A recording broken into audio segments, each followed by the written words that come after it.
Hello, everyone. I'm Steve. And I'm Scott. Welcome back. Together, we're Backyard Musings.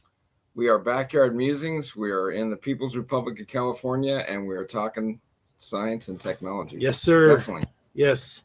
A new solar powered tech extracts water from moon soil and turns astronaut CO2 into oxygen and fuel. So when they breathe out, it's CO2. Everybody, right? Why can't they do that here? They could do it here. Well, why do we need it? We've got oxygen and fuel here. It's in short supply on the moon. But it's like a scrubber. It's like a scrubber that takes that CO2 and changes it.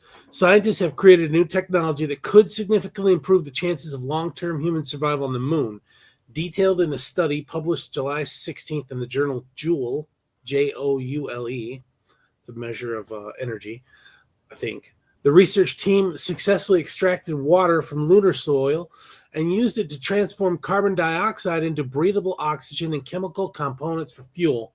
This breakthrough could play a key role in future space missions by reducing the need to carry large quantities of water and fuel from Earth.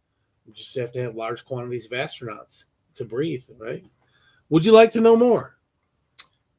Quote, "We never fully imagined the magic that lunar soil possessed," said Lu Wang of the Chinese University of Hong Kong, Shenzhen. I hope I pronounced that right. Yeah. Going on with the quote, "The biggest surprise for us was the tangible success of this integrated approach. The one-step integration of lunar H2O extraction and photothermal CO2 catalysts could enhance energy utilization efficiency and decrease the cost and complexity of infrastructure development." The concept of using the moon as a launch pad for deeper space exploration has been discussed by space agencies for many years. We've talked about it, yeah. But the biggest hurdle has always been supplying enough essential materials, particularly water, to support astronauts stationed there. According to the study, transporting just 1 gallon of water into space costs approximately $83,000. That's a lot. Pretty expensive, yeah. Go back inside. Go inside. Given that an astronaut typically requires around 4 gallons of water daily, the logistics quickly become both expensive and impractical.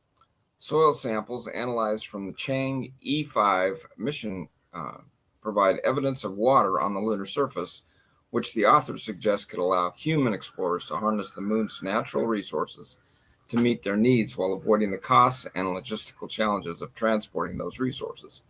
However, previously developed strategies for extracting water from lunar soil involved multiple energy-intensive steps and didn't break down CO2 for fuel and other essential uses. Okay, time out. So there's water in lunar soil. That's what they're saying. They found it. What's stopping us from planting crops on the moon? You don't need air to do that. They need sunlight and water, don't they? I think you need air. You need air? Yeah, Plants breathe air. I think so. You got to have a pretty controlled environment. I don't know how controlled the environment is on how cold it is? Or cold or hot? Or, I mean, you could definitely build greenhouses there, right? And control it. Yeah, they did that on The Martian. He grew potatoes up there to survive. Talking about the Matt Damon movie. Yeah, The Martian. Yeah, didn't see it. Yeah. But anyway, so they build structures up there and got water. Control the environment. That's a big deal, right? Yeah. And they have a controlled environment in a, what do they call that? They had those, we talked about it once before. I brought up once before, those domes that they had, I think, down in Arizona. Yeah. People went inside. They went inside for a year or something like that, just to prove that they could do it, right? Not get stir crazy. Yeah. So do something like that, or just build a container, some kind of a container structure. Yeah. Or underground. Go underground. Yeah. To advance this research, Wang and colleagues developed a technology that will both extract water from lunar soil and directly use it to convert the CO2 exhaled by astronauts into carbon monoxide and hydrogen gas, which could then be used to make fuels and oxygen for the astronauts to breathe. The technology accomplishes this feat through a novel photothermal strategy which converts light from the sun into heat. The scientists tested the technology using lunar soil samples gathered during the Chang'e mission, as well as simulated lunar samples in a batch reactor filled with CO2 gas that used a light concentrating system to drive the photothermal process. The team used a ilmenite, Uh-huh. a heavy black mineral and one of the several reported water reservoirs in lunar soil, to measure photothermal activity and analyze the mechanisms of the process. Okay, so they did that here. They didn't do it on the moon. Right.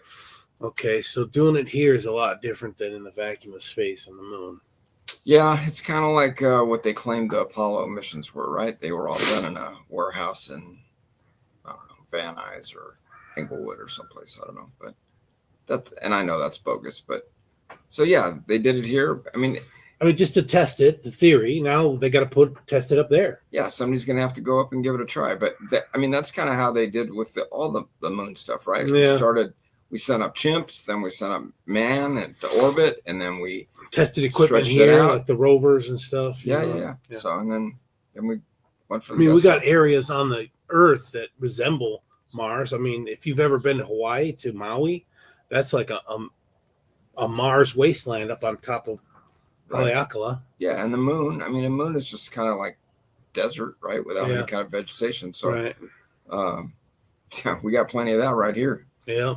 So, in the People's Republic of California. Yeah. Despite the is this mine or yours? Yours. Despite the technology's success in the lab, the extreme lunar environment still poses challenges that will complicate its usage on the moon, according to the authors, including drastic temperature fluctuations, you mentioned that, intense radiation, and low gravity. Additionally, lunar soil in its natural environment does not have a uniform composition, which leads to it having inconsistent properties, while CO2 from astronauts' exhalations might not be enough to offer a basis for all the water, fuel, and oxygen they need.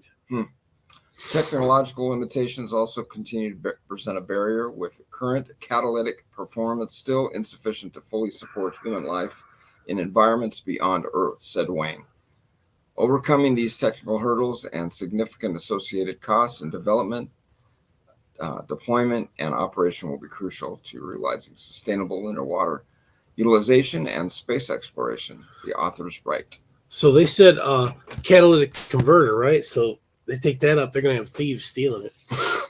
Yeah. They're going to steal right out from underneath your feet, man. Yeah. What are those sand people, right? In Star Wars? The Tusken Raiders? Yeah, whatever.